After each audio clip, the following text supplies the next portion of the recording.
Hordoftoota Oromiyaanis akkam jirtu kuni guyyaa har'aa kanarraa jalqabee gara fuulduraatti tuufisaan kan dhiyaatu qophii yayyabaati.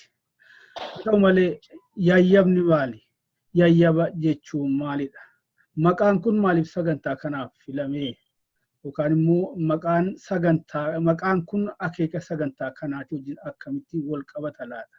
Kan jedhu fi maalmarraayyuu ka'ee warri immoo walitti dhufanii sagantaa kana jalqabuudhaaf walii galanii as ba'an kun eenyufaadha? Kanaan dura yeroo akkamii haala akkamiitiin dirree tokko irratti mooraa tokko keessatti wal argan har'a hoo maaltu deebisee walitti fide laata? Kan jedhu immoo akeeka sagantaa keenyaa isa jalqabaa kana ta'ee gara boodaa irratti immoo akkasuma akeeka sagantaa kana wajjin haala waliin adeemuun waan akka naamunaa tokko dhimmoota jajjaboo yeroo ammaa kana lafarratti mul'achaa jiran keessaa tokko yookaan lama kaafnee irratti mari'achuu yaala. Kanas jalqabuudhaaf warra amma isin dura taa'aa jiran kana nin waliin barsiisuu yaalaa. Kana muun jedhu immoo jarri kun namoota lakkoofsaan gara 8 gara 10 ta'anuu fi yaada kana qabatanii as ba'an keessaa namoota qofaadha. Tarii jara kanas hanga tokko qaamaanis argitanii beektu yookaanis immoo maqaadhaan dhageessanii beektu amma tokko wal yaadachiisuudhaaf. Isin immoo warri na wajjin jirtan kun yeroo maqaa keessan na'u akkasa mana barnootaa durii harka ol qabuudhaan ana jettanii na gargaartu. Tokkoffaa Obbo Kumsaa Buraayyuuti harka kee ol naa kaasi. Obbo Kumsaa Buraayyuu warra bara 1993-94 baruleedhaa fi gaazexaa madda wallaabuu jalqabee qopheessee maxxansiisaa ture keessaa nama tokko. Kana malees Obbo Kumsaan barreessaadhas. Fakkeenyaaf kitaaba isaa keessaa suuraa abdii yaadadha. Erga biyyaa bahee immoo barnoota saayinsii poolitikaa baratee hayyuu poolitikaatiin xiinxalaa poolitikaati. Lammaffaan Obbo Fiqaaduu Morodaa kolnaa qaba. Inni immoo bara 1993-94 sana gaazexaa Xoomaar warra jalqabeef qopheessee maxxansaa ture keessaa nama tokko. Obbo Fiqaaduun akkasumas barreessaadha. Kitaabota sadan tokkoyyuu maxxanseeraa. Tokko Kuusaa Walalooti. Biyyaan baa kanattis immoo miidiyaalee garaagaraa wajjiniin ammoo humna isaa gumaachaa ture. Jalqabarra Oromiyaa Miidiyaa Neetwoork itti aanseeti immoo gaazexaa televezyiinii isaat kutaa afaan Oromoo. Sadaffaa Obbo Israa'el Sobboqaa harka ol naa qabi. Obbo Israa'elis bara 1993 sana jalqaba gaazexaa Urjii warra waliin jalqabne keessaa nama tokko ture. Boodarra immoo gaazexaa Seefana Balbaal jaalowwan isaa kan biroo wajjin warra qopheessaa fi maxxansaa ture keessaa oomisha gulaala gaazexichaa ture. Amma biyyaa bahee Kaanaadaa bakka Kaalgaarii jedhamu jira. Dhumarratti immoo Anaa Tabsaayee Dheeressaati. Warra gaazexaa Urjii baruma sana bara 1993-94 gaazexaa Urjii jalqabee qopheessaa maxxansiisaa ture keessaa hamma gaazexattiin umriidhaan jiraatteettis immoo muumicha gulaala gaazexaa sanaa ture hojjetaa kanan turedha. Erga biyyaa bahee immoo anis hanga tokko Oromiyaa Miidiyaa Neetwoork wajjinis hirmaachaan ture. Waggoota lamaan asaanan kana immoo Oromiyaa Niws Neetwoork irratti sagantaa hubannaa qopheessuudhaan jira. Kun sagantaa kun dabalata sanaatiin xiqqoo ishee haala sanarraa adda ta'een namoota koomitmentii adda ta'e fudhataniin qophaa'uudhaan murtaa'e kan jalqabamedha sagantaan yayyabaa kuni. Bara sana maaltu walitti nu fide? 1993-94 sana maaltuyyuu otoo nuti iyyuu hin jaallate otoo nuti iyyuu hin beekin mooraa tokko keessatti dirree tokko irratti akkamitti wal agarree har'a maaltu immoo akka wal iyyaafannuuf wal barbaannee wal qabannee as waan nu taasisee isheen jettus qophii keenyaarraa keessatti gaafii deebii argatu tokkodha. Sana hundaafuu gara maqaa kanaatti maqaan kun akeeka qophiin kun lafa keewwate wajjin akkam wal simataa kan jettuu fi jechaan maqaan kun akka seenaatti qabu seenaa Oromoo keessatti jireenya uummata Oromoo kan durii keessatti maal akka fakkaatuudhaan jalqabnaa. Obbo Kumsaa meemee maqaan kunis karaa kee dhufee gabaabsiituma waa'ee maqaa kanaa nu himi akkamitti akka inni waan sagantaa kun akeekkate wajjin wal qabatu irratti. Galatoomi Tasfaayee baga jiraattanii obbolaa koo Bafqaaduunii fi Israa'elis bara dheeraa keessa dhugaa Oromoo barbaaduudhaa fi biyya sana keessatti amma humna keenyaa carraaqne kan amma Tasfaayeen dubbataa ture kana hundumti keenya iyyuu yeroo sana waa barreessuun dhugaa Oromoo himuun dhugaa Oromoo dubbachuun akka inni balaa qabutu beeknu akka miseensa saba kanaatti dhugaa kanatti rarraane dhugaadhumatti yeroo sanatti bu'aa guddaa argamsiifne irra yoo jennu ta'e olqa sana vaakiyuumii yeroo sana ture yaadatti yoo ta'e wanti nu hundumti arfan keenya irraa dhalanne mootummaan gaafas ture dhaabota Oromoo biyya keessa ari'ee addatti immoo adda bilisummaa Oromoo biyya keessa ari'uudhaan uummanni Oromoo odeeffannoo dhabuu dhugaa isaa kan irraa dhaga'u abbaa irraa dhaga'u akka itti dhaga'u wallaaluu irraati balaa sana ofitti fudhannee hojjechuu jalqabne kun egaa 93dha kan keessumaa maddii walaabuu kan inni jalqabee yeroo sanatti amma dandeenye tattaafannee jechuudha. Hojii hojjenne hundumaa keessatti kana dura isatti akkan dubbadden beeku kan hojjenne namni tokkoon hojiin hojjetamu hin jiru. Ani yeroo hundumaa hojii gartuudhaan hojjennu bu'aan argames kan gartuu mishoomni argames kan gartuu dadhabinsi argames kan gartuuti jedhee amana. Karaa gama keenyaan nama 5 taaneetu kan nu adda walaabuu jalqabne. Isaan keessaati amma tokko nu bira hin jiru Waaqayyo gara Waaqayyootti fudhatameera obbo Hundasaa Waaqayyaa jedhama. Arfan keenya garuu hin jirra amma bakka adda addaa jirra. Hundasaadha Waaqayyo jannata bal'aa ciibsu utuu saba isaaf rakkatu utuu saba isaaf cinqamu darbe. Waanni walitti nu fide egaa dhugaan gaafas nu manaa kaane suni arrasi barbaadamaa waan jiruuf arralleen wanti Oromoo dhugaan Oromoo mirgi Oromoo arralleen ka gaafasi warraati baay'ee adda addummaa hin qabaanne Oromoon gaafasi sidhamaa jira arrasi sidhamaa jira ture gaafasi sidhamaa ture arrasi sidhamaa jira gaafasi miidhamaa ture karaa gama dinagdeetiin arrasi miidhamaa jira gaafasi hacuucamaa ture arrasi hacuucamaa jira hundumtuu teenyee na ilaallu waggaa 23 kanaafi karaa adda addaan hundumtuu waa adda addaatti qooda fudhanneerra haa ta'u malee waan akkasoo itti qindaa'aa kana gooneen argine akka tasaa ta'ee walitti nu qabuu keetiif galatoomi Tasfaayee amma walitti dhufnee ka gaafasii kolfinee ka gaafasii itti baajnee waan keessa turre hidhaa kee darbine sana hunduma isaa ilaalaa garuu ka fuula duraa haasa'uudhaaf dhufne. Waan gara fuulduraatti saba keenyaaf tolaadhaa maali jennee ol mari'anne kanaan egaa kan nuyi maqaa tamma jette kana baafanne Tasfaayee innis maal jedhaa wiirtuu yayyaba Oromoo jedhaa. Wiirtuu yayyaba Oromoo jechuun kun maal jechuudha jenneetu of gaafataa turre. Obbolaa kiyyaa wanti nuyi amma ammaatti rakkanne beekumsa keenya ganama ka Oromoo beekumsa ganama Oromoo indigenous knowledge isa ganamaa sanarraati waan cinneefi bakka amma jiru kana jirra. Barumsi nu baranne barumsa alagaati. Beekumsi nu beeknu beekumsa alagaati. Keenya ganne keenyatu akka nu gannu godhe sirnichi.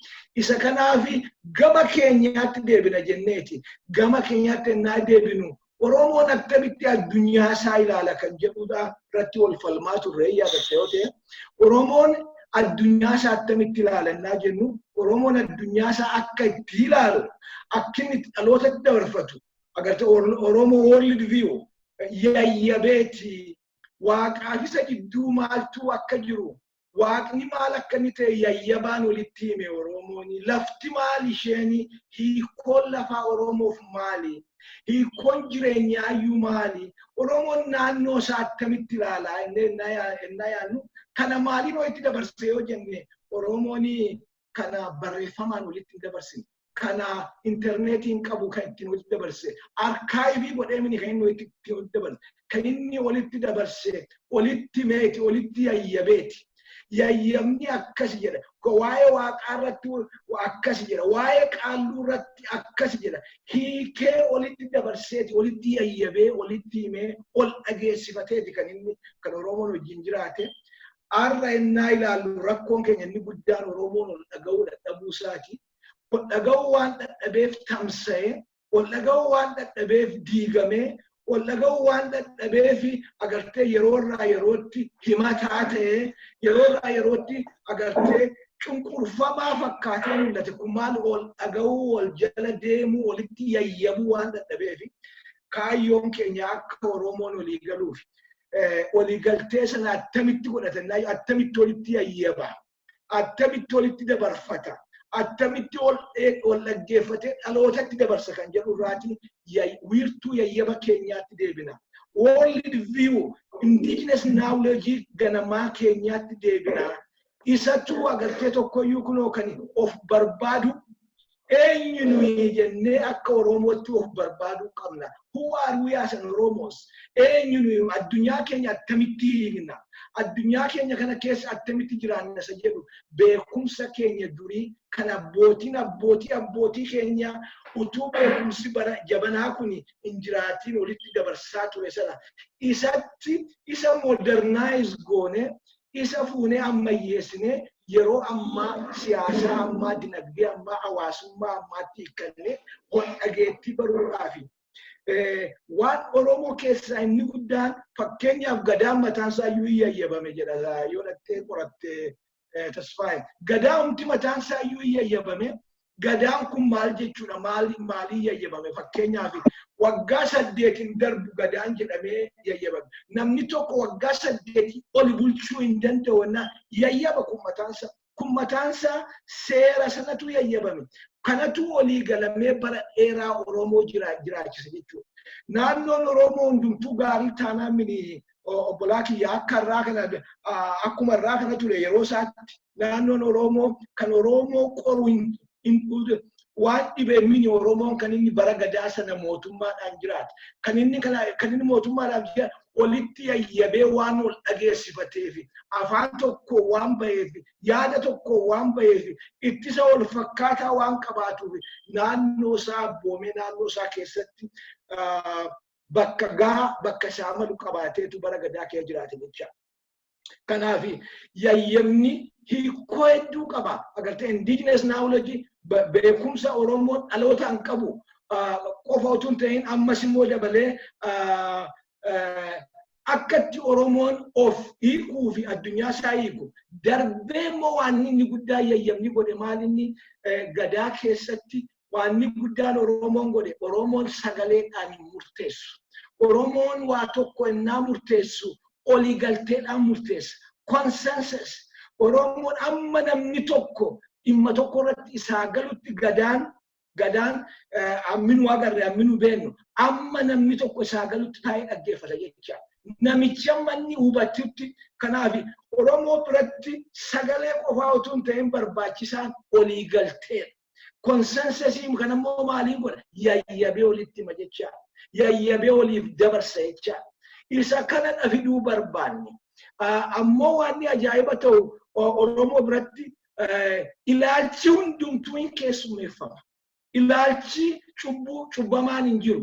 Ilaalchi agartee gamasitti qabamu hin jiru. Ilaalchi agartee yakkamu hin jiru jecha amma irratti dubbatamutti ilaalchi hundumtuu waltajjiitti dhufu jechuudha. Wanti ilaalcha kana fiduudhaan egaa ilaalcha kana qoratanii fixanii booda kan seerri olii galteen suni konsensusii sun kan inni yayyabamu. Kanaaf yaanni keenya abjuun keenya Oromoon akka inni itti dhufee Oromoon akka inni qoratee Oromoon akka inni ol dhaga'ee ammoo waan irratti olii gale sana immoo hojiitti hiikkatee saba jabaa saba ijaaramaa saba qophaa saba sagalee duwwaadhaaf hin adeemne garuu olii galteedhaan bulu saba akkasii akka inni horatu barbaada. Kanaafi wiirtuu yayyaba Oromootti deebina jenne. Wiirtuu ganamaa sanatti deebina. Naawuloojii keenya isa ganamaa sanatti agartee world view keenya isa ganamaa sanatti deebineetu of ilaallee ofis qorannee namas qorannee ollaa keenyas qoranneetu biyya keenya gara nagaatti gara tasgabbiitti gara guddinaatti tarkaanfachiisuu hin dandeenya kan jedhudha. Nummoo arfan keenya duwwaatu ta'e namoonni nu ambiraan hundumtuu dhufanii nutti dabalamu jennee yaadna. Nummoo kana keessatti qooda qabaachuu barbaanna. Kana keessatti yaada laachuu barbaanna. Kana keessatti siyaasaan keenya siyaasaa tasgabbaa akka inni ta'uu barbaanna. Siyaasaan keenya siyaasaa imaammataa. Imaammanni mataan isaa yoo gadi buunee kan qorannu ta'e tasfaayi. Innuu yayyaba. Imaammanni mataan isaa kana gochuuf deemna jennee yoo irratti walii galle inniyyuu yayyaba. Yayyaba kana qabaachuu nu barbaachisa kan hundumti keenya irratti walii gallu. Fayyima. Ati lafaa kaatee ofii kee yayyabu tasfaayi. Kan inni yayyabamu edda qoratamee edda irratti haasa'amee edda walii galamee booda wanta bullaa'eetu Oromootti darba jecha. Wantoota akkasii dhiyeessuu barbaadna jecha. Waan opportunity akkasii Oromoo keessatti akka inni dhalatu barbaada. Kanaafi gabaabaadhumatti ganda keenya ganamaatti deebuu barbaadna jechuudha. Beekumsa keenya ganamaa indigenous Oromoo naawuloojii ganamaatti deebuu barbaadna. World view Oromoo isa nu jalaa dhokate sana akkatti Oromoon addunyaa ilaalu sana isa dhalootatti as fiduu barbaadna. Olii galtee consensus gadaamummaa ture sana isa amma deebisuu barbaadna. Inni kun barbaachisaadha. Mooraa keenya keessatti barbaachisaadha. Agartee Asmaroom Laggasee kitaaba isaa 1973 barreesse keessaa bakka tokkotti yoon si ilaale maal jedhe qalaqa ilmi namaa uume keessaa qalaqa siyaasaa ilmi namaa uume keessaa kan amma gadaa amma ammaatti hin argamne jedhe. Obbolaa keenya mee ilaalaa gaati Oromoo ka ammasii sana kan Harvard University teesisii irratti hojjetame agartee complex human structure agartee social structure akka gadaa hin jiru jedha. Nu warra kana qabutu gabrummaa fi angiyame maaliif yayyamne wal dhaggeeffachuu dadhabneeti. Waliin teenyee murteeffachuu dadhabneeti. Walitti haasofnee walii galuu dadhabneeti. Consensus building gochuu waan dadhabneeti. Walii galtee jechuudha consensus dhiifama naa godha. Asumaanii waggaa 25 waggaa 23 24 biyya alaa taa'uun afaan nama foggisoo nama gochuu isheen ooltu barbaannee min yeroo tokko tokko yoo keessa buufne dhaggeeffatoonni keenya akka isaan dhiifaman godhan gaafannaa yoo amma dandeenyetti afaanicha qulqulleessinee hojjechuu barbaanna. Kanaaf kan nu yayyaba kana jenne yayyabni kun yoo barbaachisaa ta'e iyyuu dhugaa keenya beeksisuudhaaf afaan Oromoo duwwaadhaan minne kan nu hojjennu jennee walii galle. Dhugaa keenya nu duwwaa of keessatti awwaallee hafuutu hin ta'in namni biraan illee akka inni baruu barbaada jecha. Kanatu walitti nu fide ani karaa gama kootii jarreen sadan kana kan gaafa rakkoo fuulleetti ilaalaa ture amma addanatti arguu kootti gammachuu guddaa natti dhagahama. Gabaabaadhumatti kana tasfaa'ee gara fuulduraatti immoo warra waa'ee gadaa beekan warra waa'ee anthropology qoratan ani anthropologistii miti warra sana qoratan finneetu qalaqa Oromoo beekumsa Oromoo naawuleejii Oromoo isa waraabamee dhumne sana ifa baasuu barbaanna.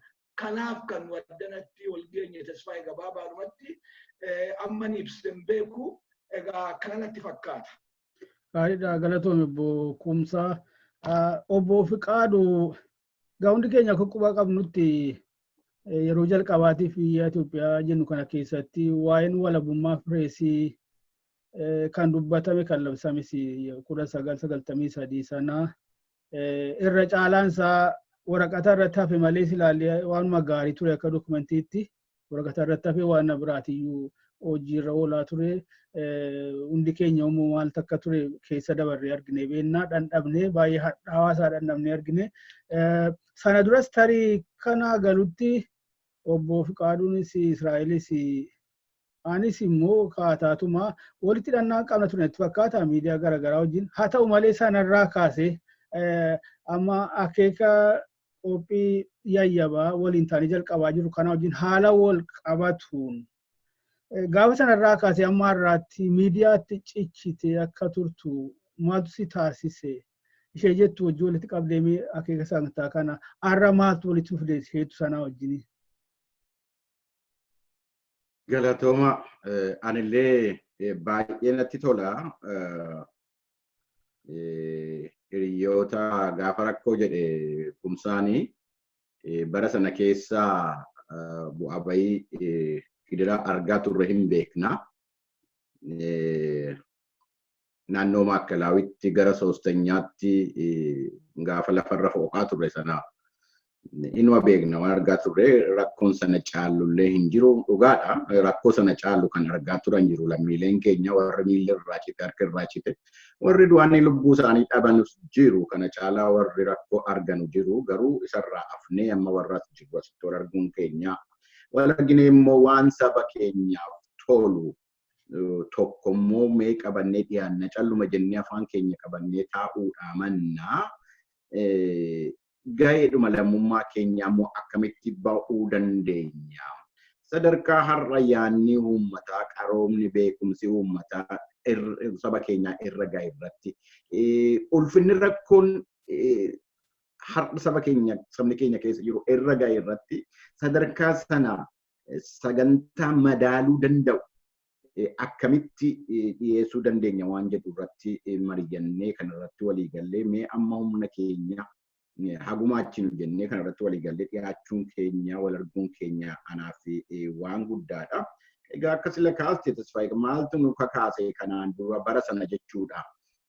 Bara ani xoomaareen irra ture bara kumsaan madda walaabaa turjii irra turte Israa'eel Seven balbaalee irra ture sana maaltu nu kakaase maaltu sanatti nu dhiibe jechuu yaanne akkuma waliigalaatti kanan jedhu rakkoodha. Wanti biraa hin jiru. Rakkoo tokkoon tokkoo keenya rakkoo saba keenyaati.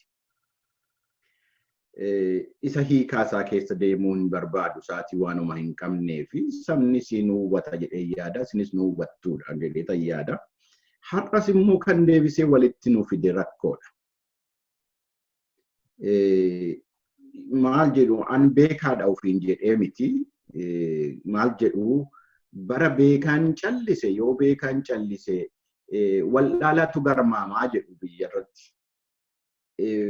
Kanaafuu beekaadha akkuma jedhu beekaadha ofiin jennaan jiru amma beeknu amma muuxannoo keenya amma dandeettii keenya amma waan immoo ayyaana abbaa keenyaa nutti mul'ise yoo gadi bu'aanee dubbachuu hin dandeenye amma dandeenyu gumaachuu hin dandeenye waan gaariidha jennee waan immoo dabaa jiru kun dabaadha akkanatti asirraa'u jennee yoo hin dubbatin calluma jennee mana keenyatti yoo gumgumna ta'e calluma jennee namatti quba qabnee nama hamanna yoo ta'e walii bilbilee walitti boonya yoo ta'e faayidaa hin qabu. Nama 10 nama 20 150 kuma saka'u miidiyaa kanarratti gadi baanee jarana kanatu jira kunittuu akkana ta'ee nu wayyaa jechuun walitti himuun barbaachisaadha karaa keenyaan jechuudha. Kanuma wanti walitti nu teenyee ilaaluu hin qabnu waan biyya keenyatti godhamaa jiru waan nama gammachiisu baay'ee argaa hin jirru. Kun immoo waanuma uumamaan jiraachuu ta'uu danda'a. Fuula duratti waan gaariin dhufuu hin danda'a. Kun chaaleenjii gidiraa tokko ta'uu danda'a. Kana keessa darbanu malee immoo wanti gaariin dhufuu hin danda'u. Wanti hundumtuu chaaleenjii gatiin itti kaffalamu malee wanti dhufuu hin jiru. Waan chaaleenjii kana keessa darbuudhaaf immoo maaltu godhamuu qaba. Dheengadda tasfaayiidha wajjin waa'ee tokko kaasnee haasa'aa turre. Rakkinni akkana uumamaa jira biyya keessatti kun ta'aa jira. Namni wal arrabsaa, namni wal ajjeesaa jechaa ture tasfaayii dhuunfaadhaan tumaasumu. Eeyyee waan ta'uu qabudha kuniin jedheenan. Waan ta'uu qabudha. Karaadhuma isaarra deemaa jira. Wanti godhamuu qabu balaaleffachuu duwwaa hittuun ta'in adeemu karaa isaarratti waan hambisuu hin dandeenye hambisnu garuu akkamitti gatii kaffalamuu danda'amu kana xiqqeessu minimaayiz gochuu danda'ama. Kanarratti kan baay'ee hojjechuun nurra jiru. Loluma irratti iyyuu kana wanti yaadamu yeroo hundumayyuu wareegama yarsiteetu iyyuu injifannoo gonfachuu kana irratti yaaduu qabna. Akkamitti kanallee xiqqeessine deemuu dandeenya waan jedhu irratti haasa'uun gaariidha. Kanumatu gaa kan walitti nu fide dhimma saba keenyaati.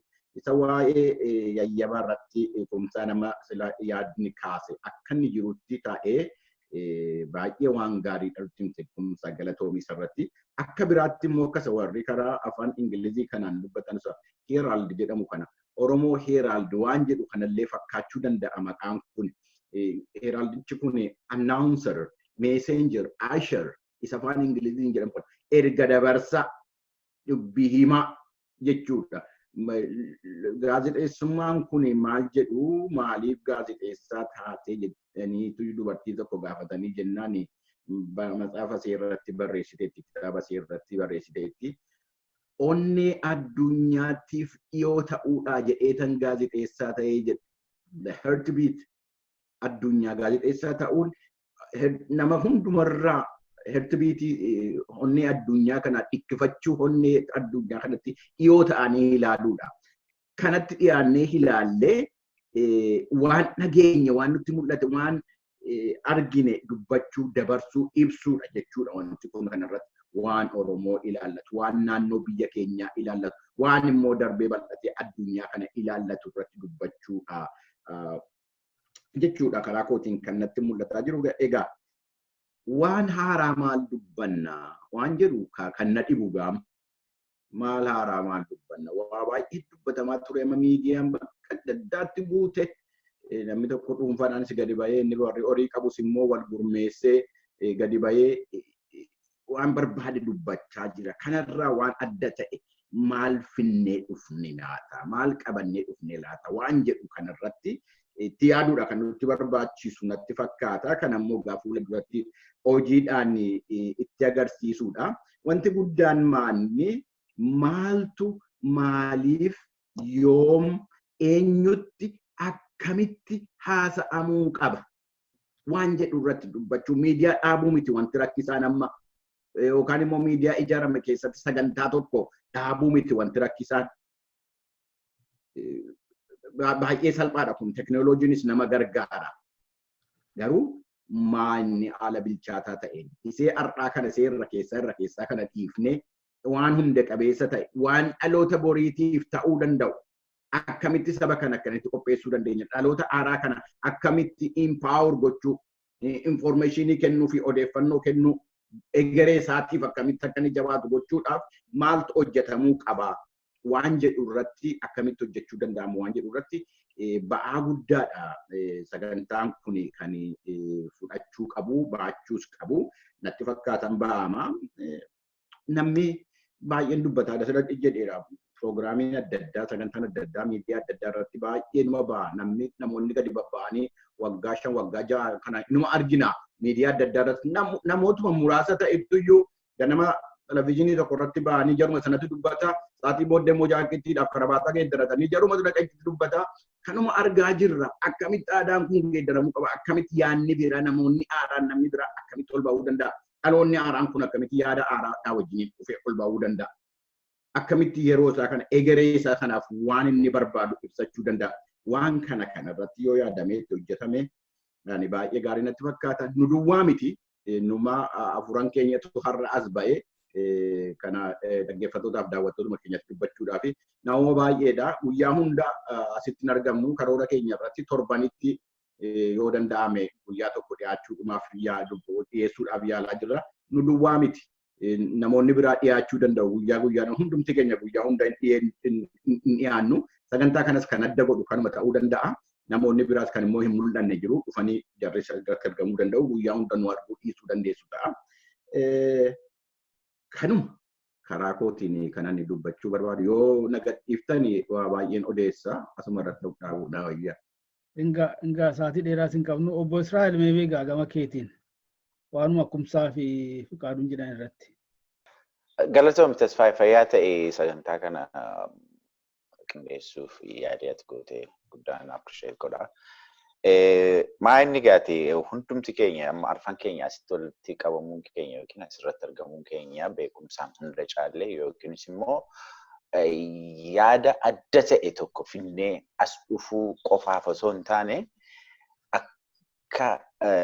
akka ani yaadutti akkan ofii kootiif itti amanutti hamma humna keenya positively biyyattii kanaaf maal contribute gochuu dandeenya isa jedhu tokko irratti Haalli amma biyya keessa jiru yeroo baay'ee namoota baay'ee hin yaaddessa. Kunis immoo akkuma lammii biyya sanaa yookiin akka namaa biyya sanatti dhalatee haalli biyyattiin keessa jirtu nu yaaddessa. Kanaaf qoodi keenya maalii isa jedhudha. Qoodi keenya akka gaazexeessaatti rakkinni kun maalirraa akka inni madde yaada mataa keenyaa burqisiisuu yaada burqe kanaaf immoo furmaata akkaataa inni itti argamu irratti hojjechuun barbaachisaa ta'e dheedhuman yaada ankaraa koo. Maqaan sagantaa kanaa Wiirtuu Yayyaba Oromoo akkuma kumsaan duraan ibsetti isa irra deebi'uun barbaadu inni gadi fageenyaan beekumsa isaas hedduu waan qabuuf gaarii godhee nu ibseera. Dhaggeeffattoota keenya sanarraati. Maalummaa sagantaa kanaa hin baru jedhee ni yaada. Ilaa bara hedduu dura yeroo gaazexaa jalqabne hundumti keenya maaliif gaazexaa jalqabne yeroo sana gaazexaa yookiin miidiyaa irratti bobba'uun keenya sagalee isa dhokatee sagalee Oromoo isa dhokatee ture sanatti ifatti baasuudhaaf dhugaa Oromoo odeessuudhaafidha kan nuti miidiyaa keessatti qooda fudhachaa turre. Yeroo miidiyaan biyyattii keessa jiru hundumti isaa against yookiinis immoo faallaa Oromoo dhaabbatee mirga Oromoo ukkaamsuudhaaf yeroo falmaa turetti miidiyaa nuti hamma humna keenya ijaarree tattaafachaa ture suni dhugaa Oromoo tokkotti ifatti baasuudhaaf yaalii godhe. Haala amma jiru kana keessatti inni amma jiru kuni haalli amma jiru kuni jijjiiramni biyyattii keessatti dhufeera jedhamee yaadamaa ture kuni waan salphaatiin as ga'e tun ta'in dhiiga lubbuu namoota baay'eetu keessatti darbee namni baay'een keessatti galaafatameera, aarsaa baay'een itti kaffalameera.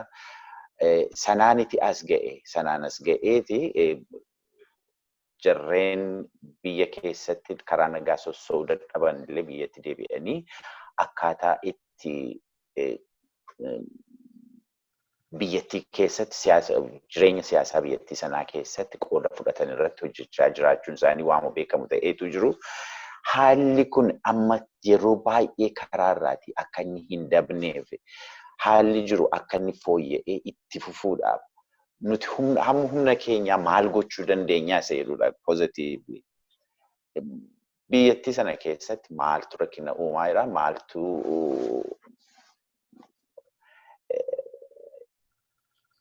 haala amma jiru kana yommuu ilaaltu maaltu ta'aa jira isa jedhu sanaafi yoodhuma furmaata kennuun illee karaa keenya dadhabame karaa isaa itti agarsiisuu danda'u namoota hanqina beekumsaa biyyattii sana keessa jiru beektoti baay'een biyyattiin itu beektota baay'ee qabdu Oromoonis itu beekaa baay'ee qabu hanqinni beekumsaa mul'achaa jira. Hanqina beekumsaa mul'atu kanatu biyya beekaan keessatti callise keessatti immoo yeroo baay'ee hokkaraa fi wal dhibdee wanta baay'atuuf jarreen beekoon yookiin immoo beekumsa qaban ogeeyyiin Oromoo fi ogeeyyiin biyyattii baay'een akkaataa isaan itti sagantaa kana keessatti qooda fudhatanii rakkina biyyattii keessa jiru sanaatiif furmaata akeekaniitiif yaalii mataa keenyaa gochuudhaafiti yaadi haalli kun mijachaa sagantaan kun qophaa'an fakkaata akka ani yaadutti. Kanaafiyyuu wallaalummaan yookiinis immoo ignorance rakkoodha biyya tokkoof haala hawaasa tokkoof uummata tokkoof mootummaa tokkoof. Mootummaa biyya tokko bulchu qofaasaa biyya bulchuu hin danda'u. Mootummaan biyya bulchu tokko beekumsa hawaasa keessaa maddu yoo hin qabu ta'ee fi qofaasaa biyya bulcha yoo ta'eef gara abbaa irreetti jijjiiramuu danda'a. Rakkina jiruuf illee furmaata kennuu hin danda'u qofaasaa. Kanaafiyyuu beekumsa biyyattii keessa jiru hundumasaa beekaa jirurraati furmaata ilaallachuu, furmaata barbaaddachuutu irra jira. Kanaaf unillee karaa keenya qooda akkamii gumaachuu dandeenya? Rakkina biyyattii keessa jiru dhiiga isa dhangala'u nama isa buqqa'u guyyaa guyyaatti rakkina dhufu sana akkaataa inni itti fooyyee argatu, fooyya'insa argatu, hundumtuu jireenya siyaasaa biyyattii sanaa keessatti akka inni qooda mataa isaatii qabaatu gochuu danda'uudhaaf maal gochuutu nurra jira isa jedhudha. Isarratti gaatii aadaan akka aadaa Oromootti akkamitti yoo adeemneti haalli kun biyyattii sanaaf haala biyyattii sana keessa jiru hundaaf furmaata ta'uu danda'u isa jedhu sanarratti innaa hojjenne beekaa taanee hundaa caallee waa hundaaf ga'aa taanee otoo hin ta'in namoota ga'aa dandeettii hedduu qaban, namoota beekumsa baay'ee qaban, Oromoon baay'ee qaba. Isaan kana keessaatti gara waltajjiitti finne waltajjii qopheessuu fi danda'uudha. Yaada maddisiisuu danda'uudha. Yaada nuti maddisiisne sana irratti immoo akka isaan yaada kennan, akka isaan furmaata lafa kaa'an, rakkina jiruuf akka isaan hiika barbaadan gochuu danda'u irratti wanta bobbaanu natti fakkaatiin gammachuudhaan sagantaa kanatti aseene jaalleewwan koo warra bara baay'ee dura waliin biyya keessatti hojjechaa turre, gaazexaa hojjechaa turre, waaniin keenya miishinii keenyatu hin raawwatin jira ammallee. Miishiniin keenya ammallee uncompletion taane bakka isaan geenye, galma isaa hin geenye, miishinii galma hin geenye sana galmaan ga'uudhaaf wanti nurra jiru yoo jiraatee fi beekumsa biyyattii keessa jiru waltajjiitti as baasanii akkaataa itti rakkina biyya keessatti mul'achaa jiru furmaati argamu irratti mootummaadhaa wajjin yookiinis immoo beektota biyyattiin qabdu, beektota Oromoon qabdu akka isaan furmaata kennan taasisuudha. Haala amma jiru kana keessatti wanti nuti ilaalaa jiru beekaan biyyattii keessa jiru, beektoti Oromoo, beektoti siyaasaa, beektoti seenaa baay'een isaanii wanta callisanii ilaalan fakkaachaa jira. Kanaafiyyuu akka isaan qooda fudhatan gochuu danda'uun ga'ee keenya isa guddaa natti fakkaateen ilaalaan karaa koo fayyaa ta'e. Baay'ee galatoomii hundi keessanuu galatoomaa xiqqoo isheen gaagama kooti waati daddabalaa. Akkuma tuttuquu yaalle namoonni wal ta'anii sagantaa kana calqabuudhaaf as ba'an nu arfan qofa miti yoo xiqqaate gara nama 10 taana. Warra duubatti hafan kana keessaa waa'ee yaada kanaa immoo itti kaafnu waan naan jedhu tokko. Egaa sababa waan nu ta'e keessaa tokko kan warra kaanitii wal cina qabne ilaallu miidiyaaleen Oromoo akka malee dadhabanii mul'achaa jiru jedhudha.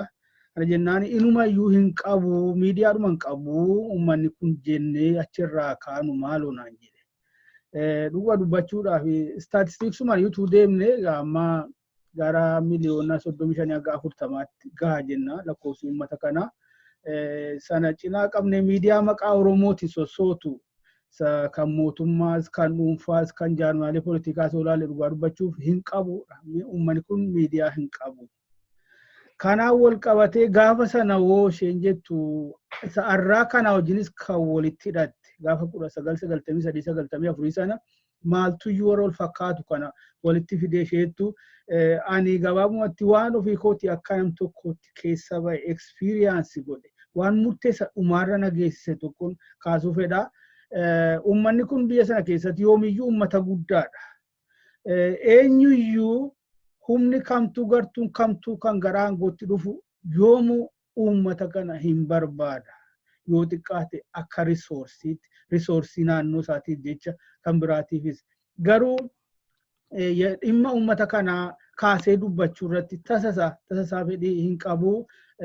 Wanti yeroo sana mudate maali 93, 94, 95 eenyuyyuu hin beekaa yeroo jeequmsi poolitikaa guddaan biyyattii keessa turedha. Keessaa immoo uummanni Oromoo seenaa biyyattii keessatti qofa otoo hin taane seenaadhuma addunyaa irrattu saba tokkorraa si'a tokkicha namni 20,000 mooraa waraanaatti kuniyyuu immoo dhiira hin jenne dubartii hin jenne umriidhaan addan baafne. An waanan ofii kooti argee mirkaneeffadhe daa'ima baatii tokkooti hanga maanguddoo waggaa 93 hidhame yeroo sana. Daa'imni baatii tokko akkamitti sa'ettu kanaan dura dubbadheera. Mucaa waggaa 7 jira. Kana hunda ture haala akkasii keessatti haala dhimmi Oromoo, haala poolitikaan Oromoo isa kamiinuu caala madaala miidiyaa irratti isa ulfaataa, isa mul'ataa, isa dhagaamu ta'etu jiru. Otumanni isaaniif iyyuu galii argamsiisuu danda'u, otuma konsuumarii guddaa, uummata guddaa ofitti hawatee isaaniif galii horii guddaa argamsiisuu kan danda'u ta'etu jiru. Sanuma hunda dhiisanii waa'eedhuma Oromoon dubbannu anuma harkatti warri gaazexaa keenya warra maqaa dhoofne urjii seefan ol baalxoo marfaa dura warri maxxansa jalqaban ofii kooti oduu qabee analysiisii qabee koomentarii qabee muun irra naanna'u hin didan. Fuudhaniituma baasu waa'eedhuma Oromoo kana baasuudhaaf iyyuu dhimma isaa hin godhatanu hagam horiillee fiduun malee. Uummaticha dhimma biraatiif barbaadanu malee.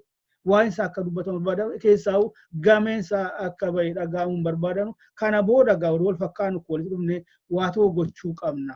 Uummanni kun kan koo kan jedhu yoo ta'u baatu uummata kanaaf sagalee kan ta'u. Hundi keenya immoo akka quba qabnu yeroo sanuu urjiis ta'ee seefan ol baalu xoomaan madda walaabuu irra caalaatti warra alagaatiyyuu miidiyaa Oromoo jedha malee dhugaa dubbachuun nuti gama keenyaan hangama kootiin takka urjiin jes kan Oromoo ta'ee sin beeku yeroonaan immoo miidiyaa warra kaan dura waa'ee saboota gara biraatti itti barreessine yeroo hedduu jira akkas nuun jedhanii yoo Oromoon tokko beekaan Oromoo tokko artikila wayii qabatee isaan bira dhaqe deemaa warra Oromootti geessa kunis kanuma ta'edha practically kan ta'edha kun nama kana mudate kan tokko yaadadha haala akkasirraa kaaneeti arrasi gaamma tokko hin jiru miidiyaaleen Oromoo sababa adda addaadhaa kan ga'e garuu maalinni uummanni keenya soolumaa galattuu karaa dinagdeetiin tarii warra olaantummaadhaan biyyattii bulchaa turan irraa wajjin immoo cinaa qabu ammoo dadhabaadha sun sababa ta'ee sababa risoorsii irraa kan ka'e warri jiran kunis hagas jabaatanii itti ufinsaan adeemaan jiranu irra caalaan amma warra keessaa miidiyaa walaba jedhaman immoo waluma harkatti qabuudhaan Oromootumti risoorsii isaaniitiinis beekumsa isaatiinis yeroo isaaniitiinis volunteer gochaati ammallee rakkin akkasii kun kan jiru waan jiruufi ammas warri quuqama qabnu walitti dhufnee wal harkatti qabne haala addaan hin cinneen wal harkatti qabne kun maaligaa kan nuti sagantaa kanaaf namayyuu lakkoofsa namaayyuu heddumeeffachuu barbaanneef tokko kanaafi yoo isa tokkoof ta'u dhini tokko dhiyaate abbaan itti tole abbaan mijate wal waame kan waliin ta'u dhimma jajjaboo ta'an kan yeroo lafarra jiran keessaa fuudhan irratti mari'achuudhaaf haala kanaan iyyuu ammas haalli gaafa sana ammas inuma lafa jira ammallee ragaadhuma gaarii dubbachuu dandeenyu yeroo ammaa kanas jara keenya hundi keenya kan quba qabnu eenyuun caala gaaga'ama guddaadha kan saaxilamee jiru uummata Oromooti. Ajjeefamaa jira, qeerraa buqqaa jira, manni irratti gubataa jira, midhaan maas irratti gubachaa jira, konneekshiniin garaagaraa irraa citee jireenya guyyaa guyyaa rakkina guyyaa guyyaa saaxilamaa jira. Otuma kun ta'ee jiruutiyyuu tarii haala innillee maqaa uummatichaa xureessuu danda'uun yoo ta'een alatti gamee uummata kana gaagamu uummata kana irratti omtuu dhiyaachaa hin jiru jechuu dandeenya. Warri tarii silaa quuqama qabanu walaba ta'anii firii ta'anii sodaa tokko malee sosso'anii bakka barbaadan naqanii waa odeeffannoo funaanii gabaasuu hin danda'anu. Amma guyyaa lama sadii durallee warri miidiyaa namoonni gaazexeessitoonni miidiyaa ONN gara baha Oromiyaatti adeemanii achitti qabamanii hidhamaniiru amma bahanii isaaniiyyuu hin beeku. Warri immoo sodaa tokko malee sossa'uu danda'an warri risoorsii gaas immoo qabanu otuma arganu haala isaaniif yoo dhiyeessanis haala isaaniif ta'u qofatti. Irra caalaattuu immoo gabaabamatu jara keenya akka mirkaneeffachaa jirru uummanni kun ufuma isaatii victimized ta'ee gaaga'ama saaxilame deebi'ee immoo ittiin yakkamaa jira. Kanatu irratti mul'achaa jira. Haala kana keessatti maaltu ta'uu qaba? Isumamee karaarraa ce'ee adeemaa jiru kana akka sirratu akkuma Israa'elis jedhe Buqaaruunis jedhe akka sirratu gochuu irratti gumaachuu dandeenyaa laata? Hubannoon gara dabe kun sirratee akka hubatamu gochuu dandeenyaa laata?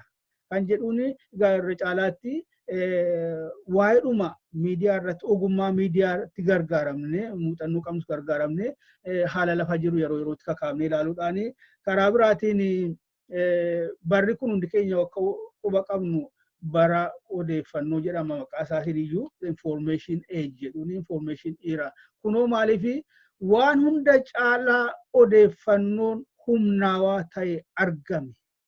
Waan hunda caalaa odeeffannoon powerful ta'e argame. Warri immoo miliyoonaan miidiyaa irratti dhangalaasanus kana waan arganiif kana waan beekaniif. Karaa uummata keenyaatti immoo miidiyaalee uummata keenyaatti immoo as deebinamu rakkina guddaa jira karaa kanaanii. Garuu amma danda'ameen beekumsas yeroos walitti finnee gumaachuu yaaluu kan jedhurraati.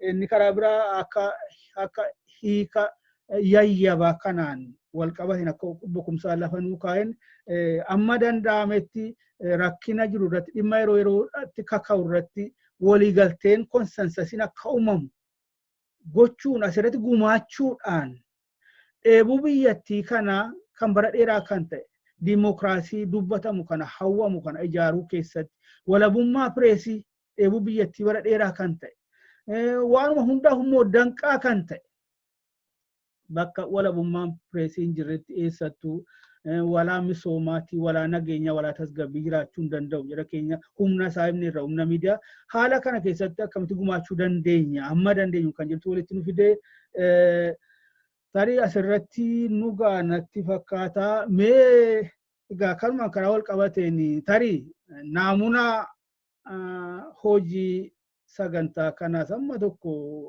agarsiisuudhaaf jecha xiqqoo solii dubbannee background walii kenneerra haaluma amma lafa irratti mul'achaa jiru keessaa waan tokko kan immoo ummatichaafis yaaddoo guddaa ta'e jiru yaaddessa ta'e waan mul'atu tokko kaafnee ishee gabaabsinee ilaallee dabarren jedha.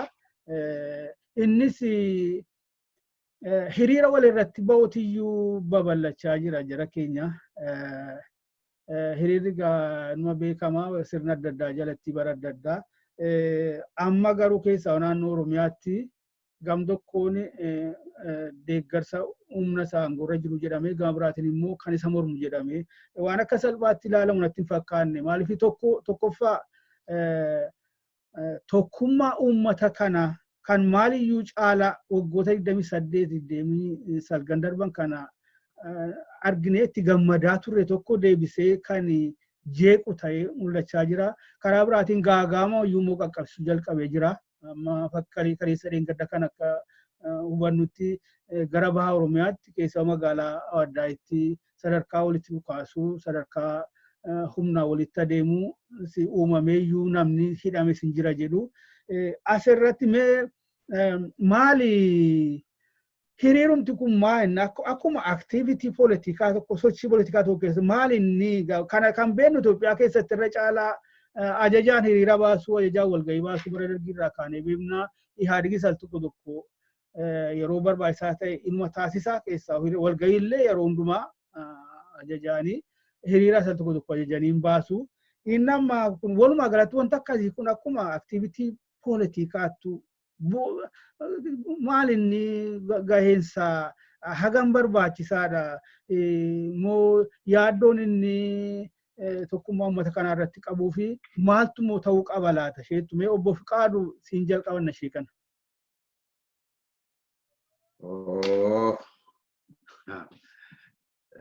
Waan hamaa natti fidde ani akkuma waliigalaatti maali waa tokko dubbachuun barbaadu. Biyya lafaa kanarratti akkan itti amanutti wanti hamaanis wanti barbaachisaa ta'es tokko dhugaa dubbachuudha. Garuu hammaatus gatii kamiiniyyuu akka falchiisu barbaachisummaa isarratti dubbachuun gaariidha. Dhugaa dubbachuun gaariidha. Dhugaatti amanan dubbachuun bakka itti amanan dhaabbachuun gaariidha eenyuufiyyuu. Sagantaa kanarrattis kanuma kan calaqqisuu qabu jedhee yaada. Amma danda'ametti nu keessatti maaltu jira? Nu alatti immoo maaltu jira waan jedhu yeroo hundumaa mootummaa duwwaa irratti quba qabu, mootummaa duwwaa irratti xiyyeeffachuu, mootummaa duwwaa balaaleffachuu kana irraa xinnoo geeddaruu qabnu. Nu keessa maaltu jira? Maal rakkina maalii qabna maal gochuu qabna hir'ina maalii qabna waan jedhu irratti sal tokko tokko walitti qabuu qabna. Kan amma dubbachuu hin qabnu alagaan akkana nuun jedha sun akkana nuun jedhani waggaa meeqa teenyeerra. Kun bilisummaadhaaf amma bilisummaa arganne booddee dubbachuu qabna waan jedhu.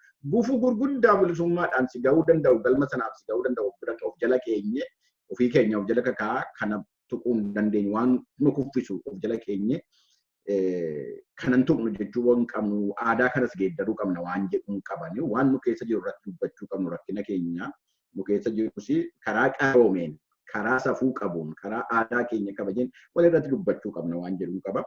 Iseen walirratti hiriira ba'uu kuni ankaraa kootiin hiriiricha kanarraan rakkinaan qabu. Maaliin sabni kun saba miliyoona 40 saba miliyoona 50 jenna. Saba daayivarsiitiin adda addaa daayivarsiitii yaada ilaalcha keessatti calaqqisuudha. Karaa nagaadhaan ba'ee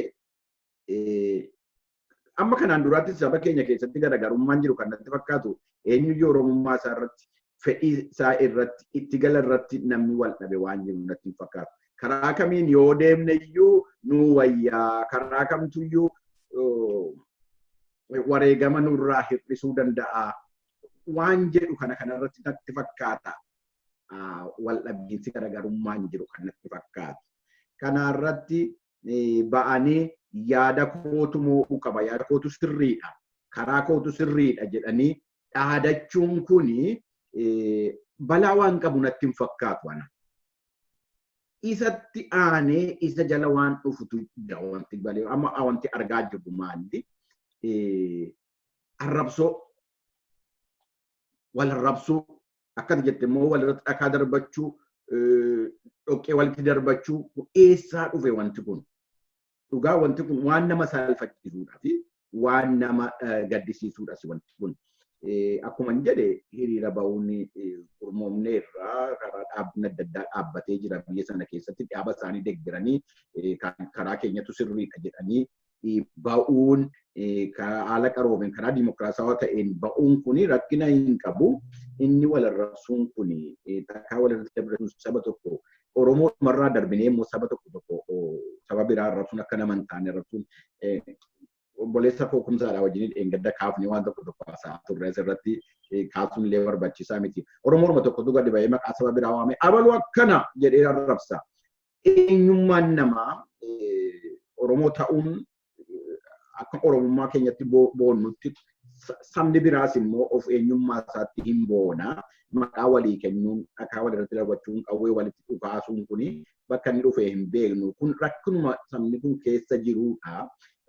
Sagantaa kanarrattis waan akkana akkamitti hiikuu dandeenya akkamitti salphisuu dandeenya akkamitti walitti dubbachuu dandeenya jechuu qabna waan jedhuun qaba.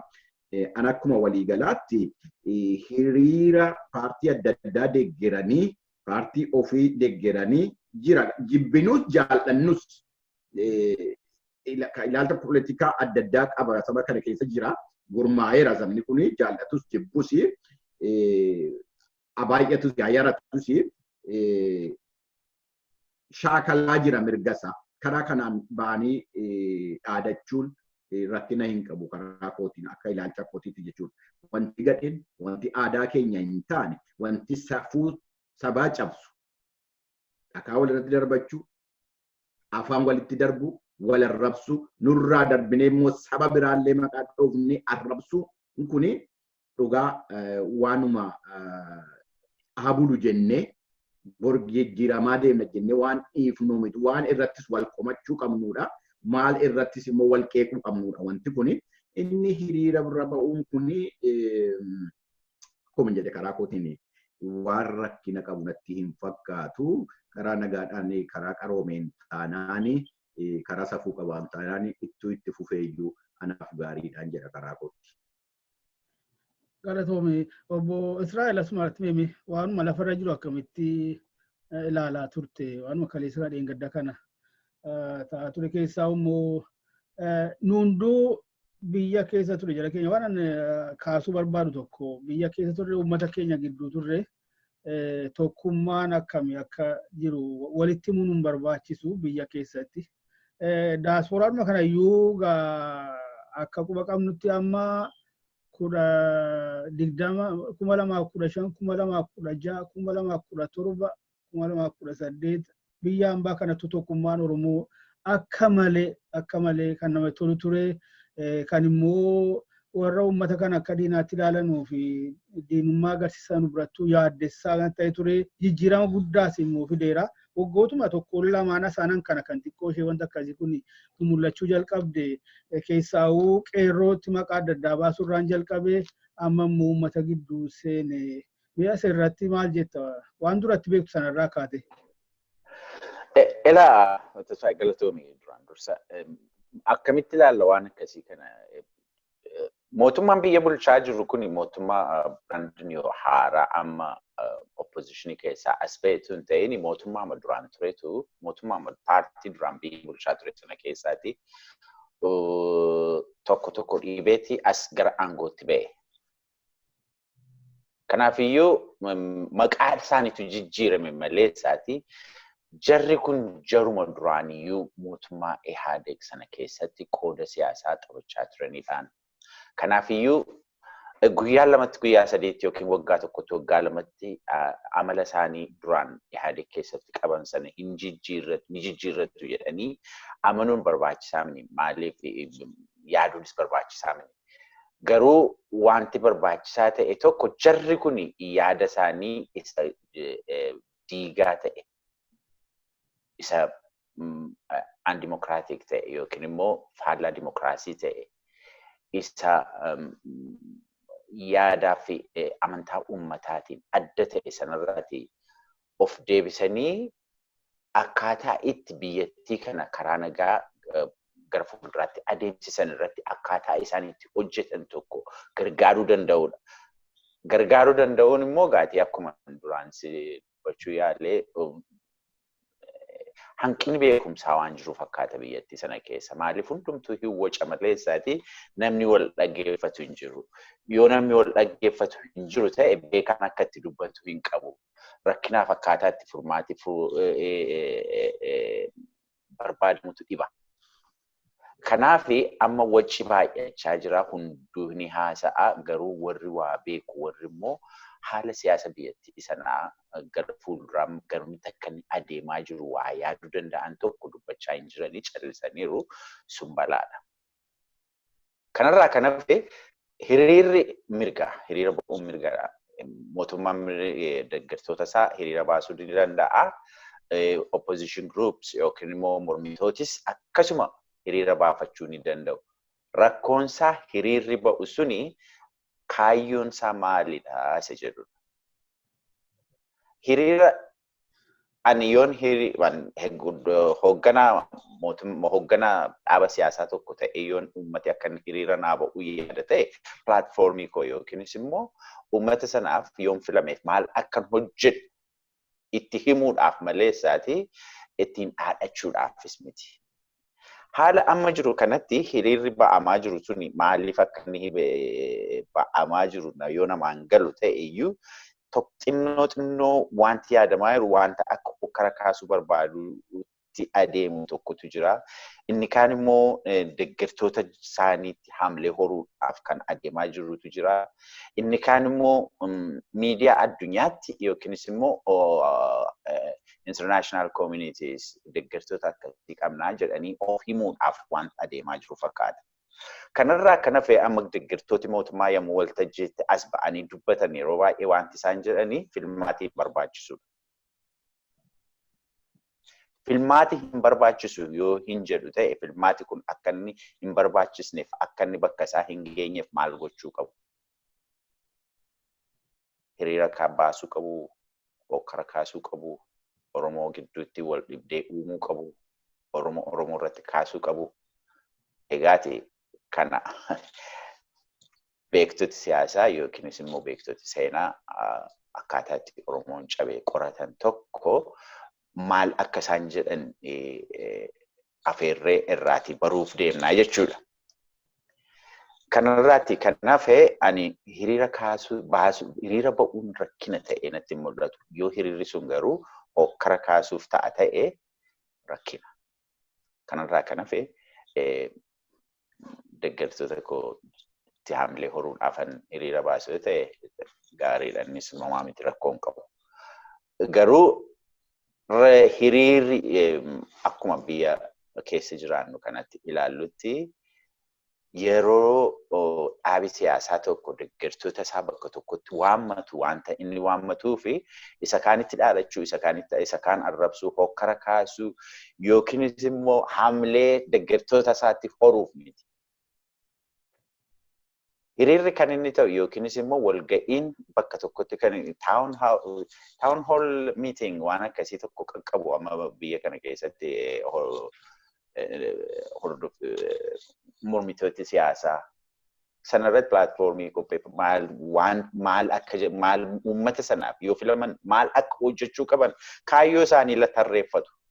Kaayyoo isaanii lafa kaa'aniitu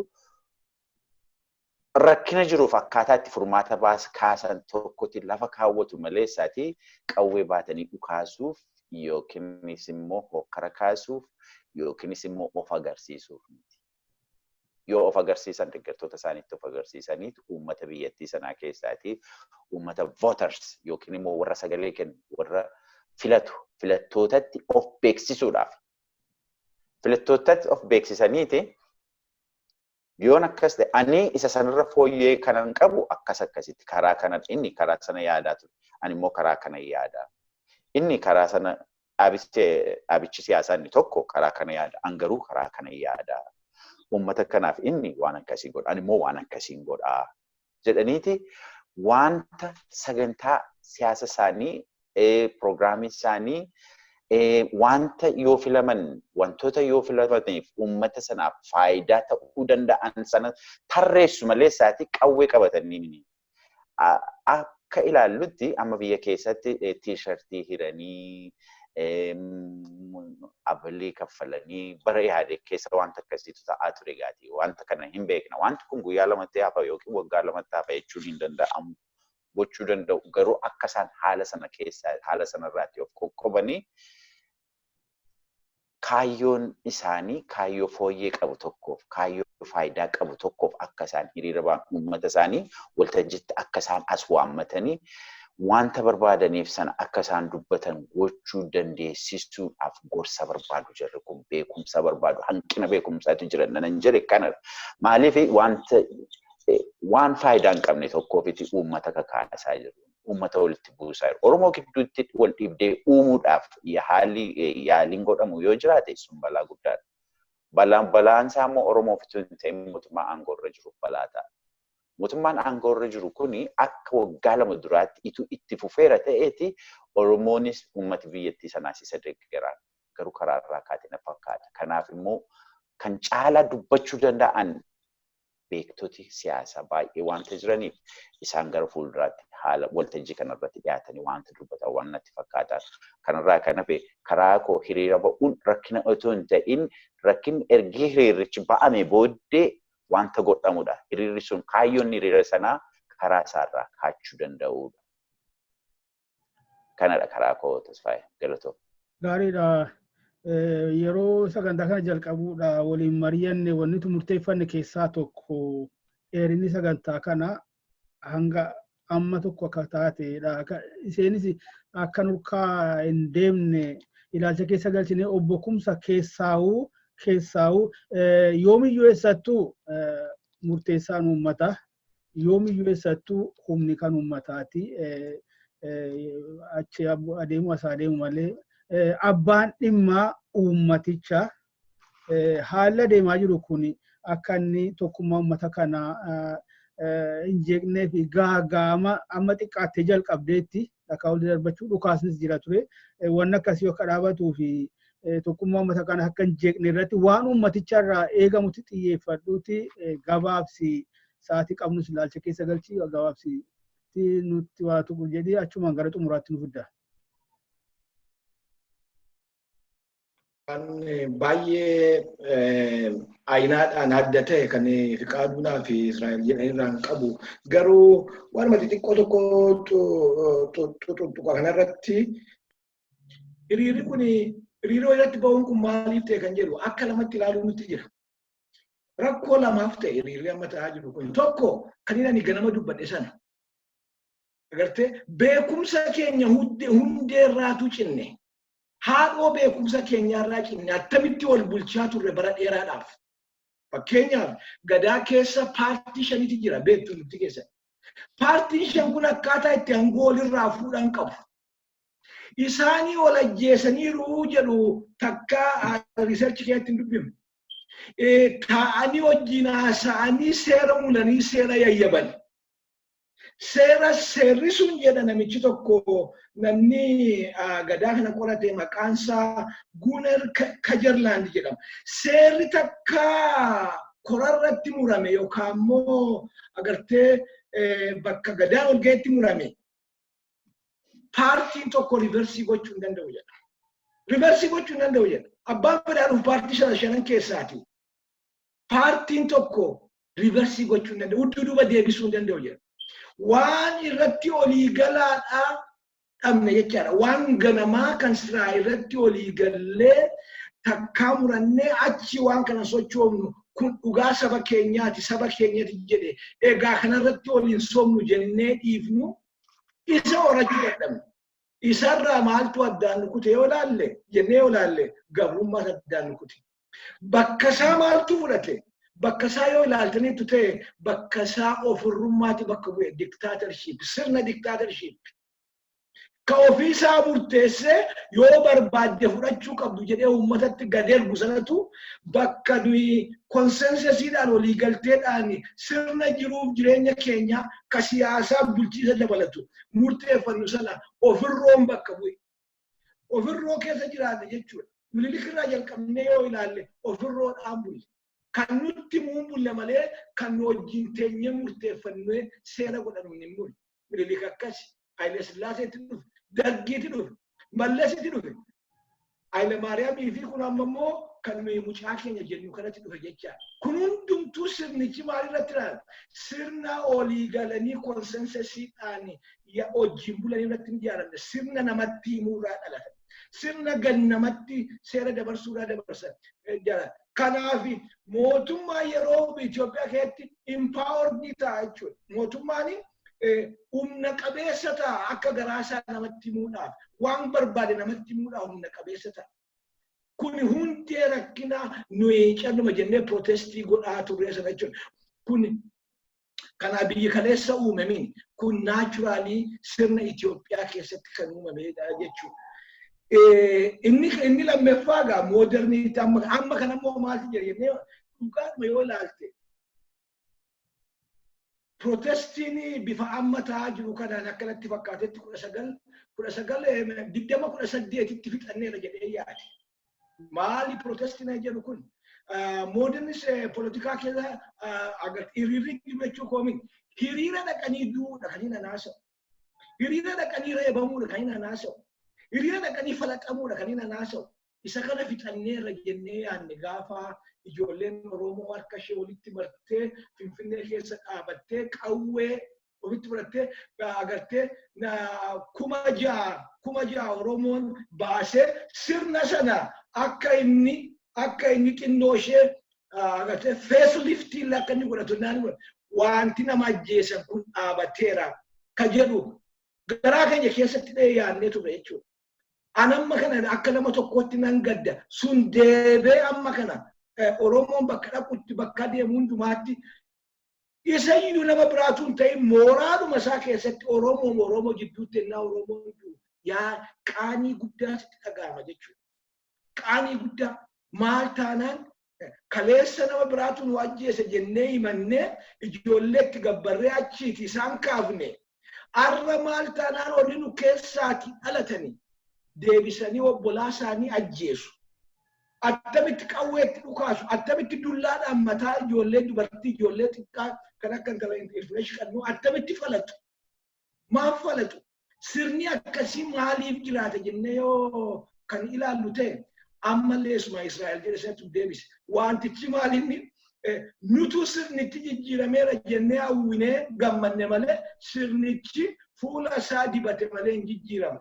Gaafa abidditti boba'uu jalqabu sirnichi isa beekutti deebechaa kan inni beeku maalinni nama hidhuu nama ajjeesuu nama sodaachisu kana beeka sirnichi achi deebechuudha. waan inni akka Oromootti feelii goone maaliin sirnichi akka nachi hin deemne fedhu jaarsummaadhaan haa ta'u, fedhummoo dhiibbaadhaan haa ta'u, fedhu beekumsaan haa ta'u, akka sirnichi gara ofirrootti na deemne eeggannoo gochuu nuti ture.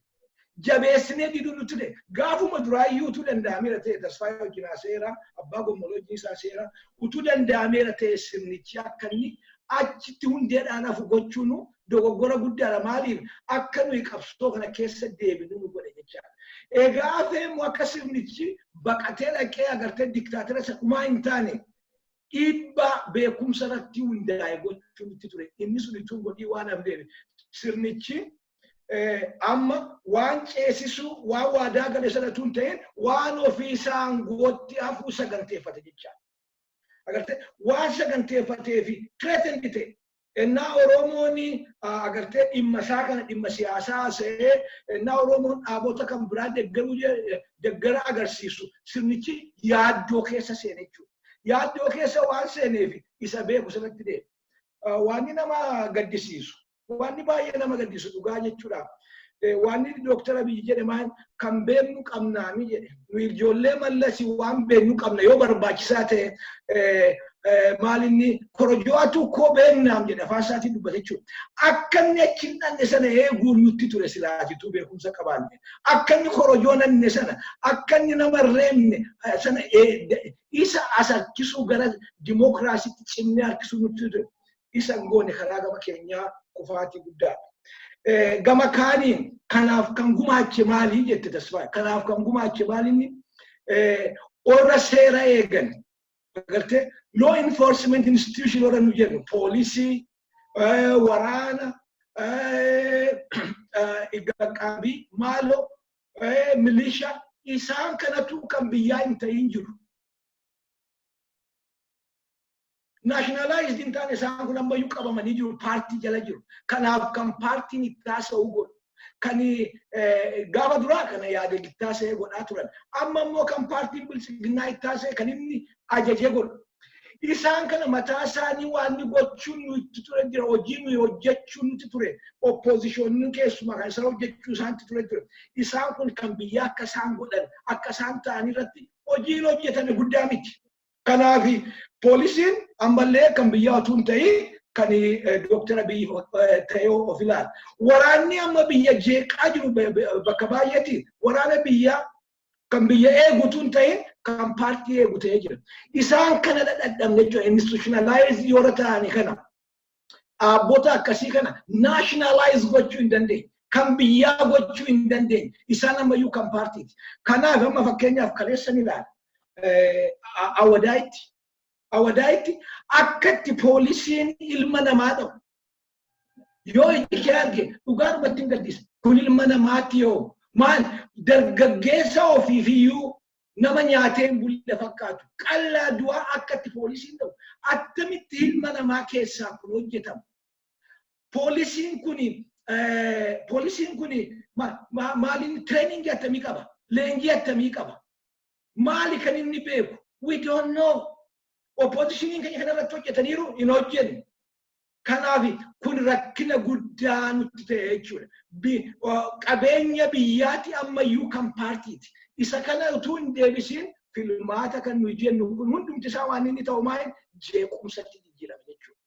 Kanaaf malli kanaa maal? Malli kanaa inni guddaan tokkoffaa protestiin kun mooraa Oromoo keessatti ta'uun isaa dhugaadhumatti qaaniidha. Agartee Oromoodhaaf nama biraa duwwaa qixxalamaan itti milikanii kun Oromoo jidduutti ta'a. Attamitti qaaniin kun Oromoo keessatti nutti dhaga'amuu dhabe.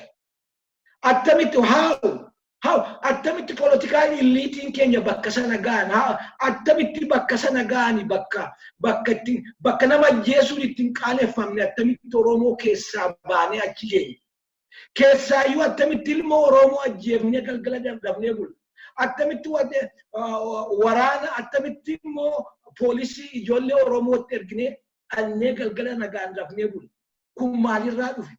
Eeyyee dhugaadha akkuma jira kuni beekumsa keenya ganamaa, Oromummaa ganamaa, agartee konsensasii ganamaa, indigenous knowledge keenyarraa Oromoon maali ka jedhu yayyabameera kun. Lubbuun attami jedha Oromoo lubbuu kanallee yayyabeera Oromoo maali vaaliiwwan lubbuudhaa maali kan jedhu. Hundumtuu hubannoo nu keessatti waan dhabee fi gama ofirrummaatti cillaaf kan jecha. Kanaaf attamitti kana keessaa baanaani mala siyaasaa dha'uu barbaadachaa. Malli siyaasaa gaati warra siyaasaa irraas dhufuu itti jira. Yaanni nu addana irratti dhiyeessuu barbaada. Namni hundumtuu yaada akka inni dhiyeeffatu barbaada. Yaanni hir'atu hin jiru. Akka tokkotti amanuun nutti hin jiru nu hundumti keenya. Waan tokko irratti amanuun nutti hin jiru. Waan nu irratti walii gallu jiraachuu danda'a. Waan nu immoo irratti dipaartii walii jiraachuu danda'a.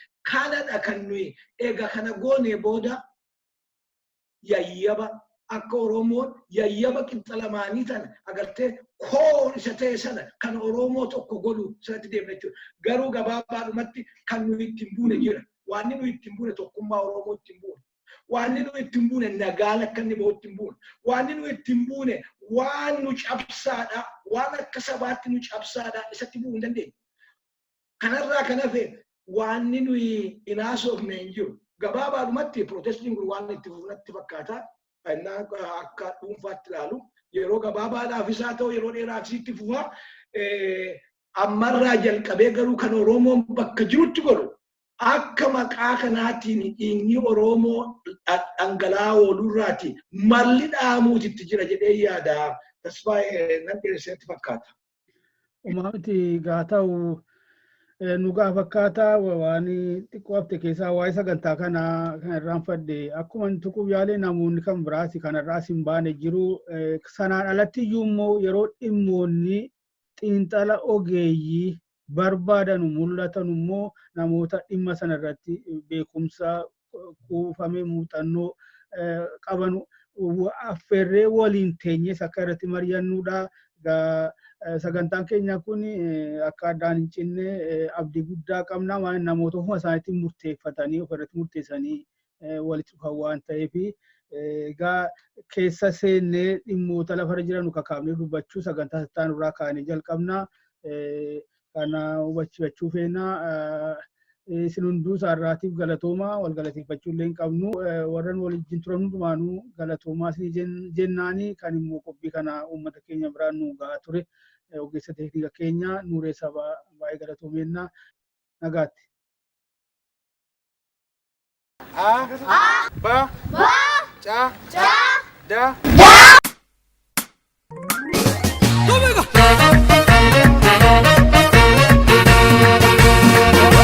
Abachada Yakubesi markedalan Wakatan seke tigalan Latini ragoni sidalche Ala ofesi tunugalche Latini ragoni sidalche Ala ofesi tunugalche Abachada Yakubesi markedalan Wakatan seke tigalan Fardi kilo afurgulufe Afrika daku kabafufe Fardi kilo afurgulufe Afrika daku kabafufe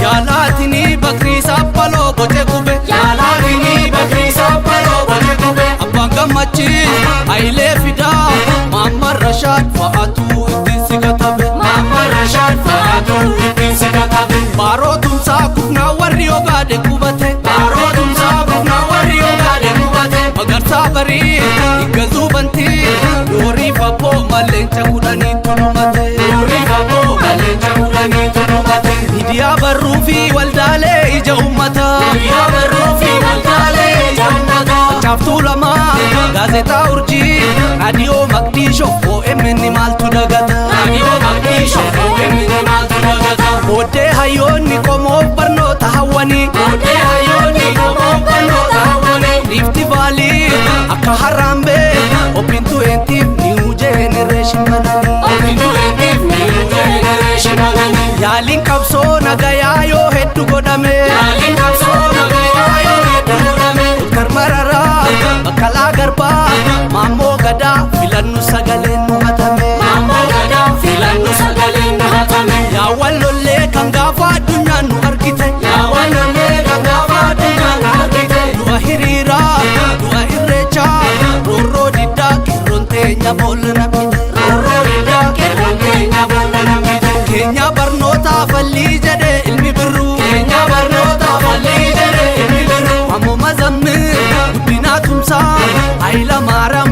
gammadaa faana matanu Haayila Maaraan gammadaa faana matanu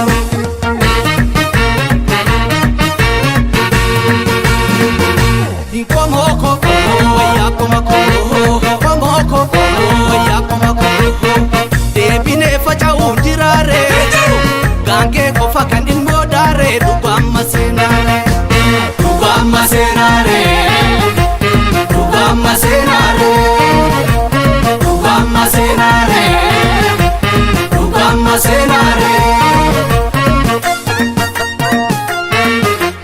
dugama senare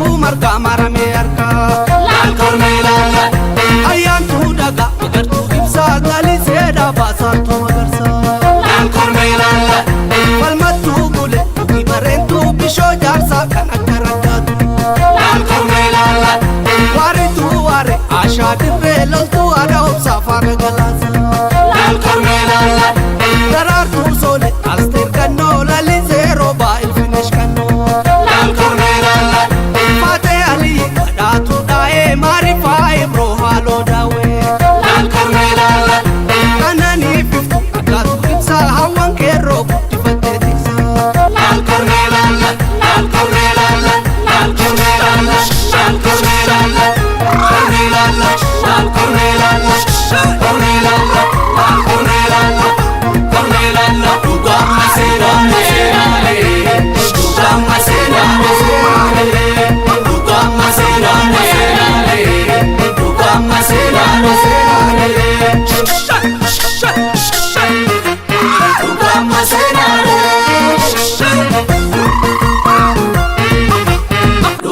Senare